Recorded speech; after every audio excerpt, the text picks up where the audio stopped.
Bismillah ar-Rahman ar-Rahim.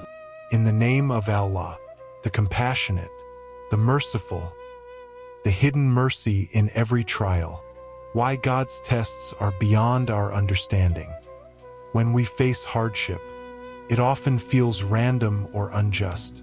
Yet the story of Yunus reminds us that every trial is a carefully measured test of the soul. The believer who seeks recognition of the divine light may appear to struggle more, but this is the secret of mercy. The deeper the trial, the higher the potential elevation. God does not test for suffering alone, but for awakening.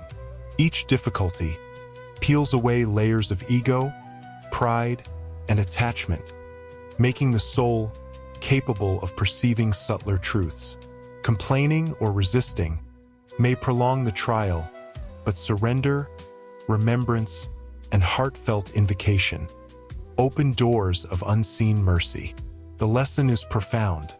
The struggle itself is a sanctuary for the soul, and the closer we are to the guide of the time, the more intimate God's testing becomes. Every final exam is always difficult, but it is the path to freedom. The soul's awakening beyond the storm, from surrender to illumination. The ultimate teaching of Yunus' journey is that surrender births illumination.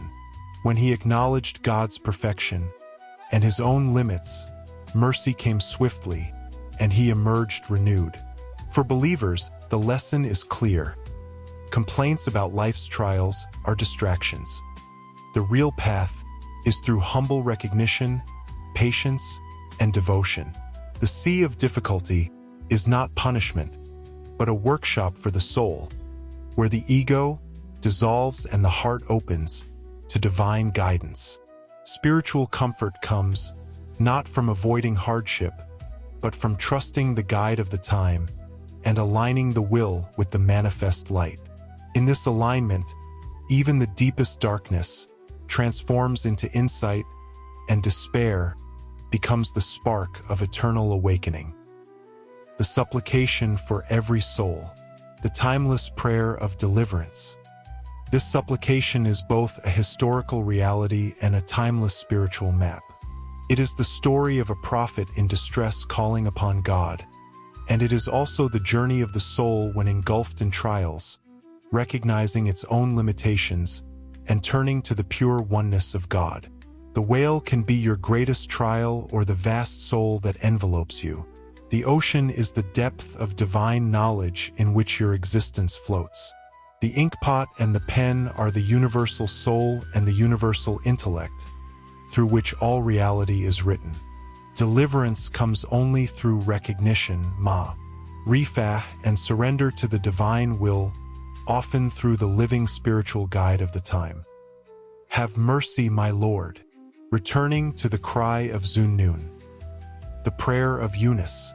In the darkness, لا إله إلا أنت سبحانك إني كنت من الظالمين, is the cry of every soul engulfed in trials. In its zahir, it tells of a prophet and a whale. In its batin, it is the call to bring forth from the darkness of ignorance into the light of knowledge and wisdom. The main purpose of luminous guidance is that divine knowledge is for the intellect and the divine mercy for the soul. It is the universal soul, the universal intellect, the two great angels of God that send blessings and glad tidings of soul's ascent through surrender. Whether in the belly of trial, in the ocean of knowledge, or at the plane of intellect, the supplication remains the same: to turn to God in humility, confess one's limitations, and recognize the boundless light of His guidance. Have mercy, my Lord. Returning to the cry of Zunnun. Every soul, like Yunus, finds itself swallowed by the darkness of its own carnal self. The ocean is the world, the fish is the ego, and the night is ignorance. In that suffocating place, the cry of surrender is born. I am helpless, you are the light. Deliverance comes, but it is not the end. It is the beginning.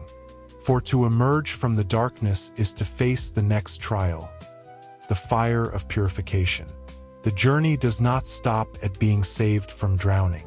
It continues until the carnal soul itself is burned and transformed into divine light. Yunus teaches us not just how to call out, but how to prepare for transformation. Every trial carries mercy, but mercy is only the beginning. The journey now leads into fire, not of destruction, but of transformation. The carnal soul must burn, so the spirit may shine as divine light. Join me in the next reflection, The Burning Light Part 9.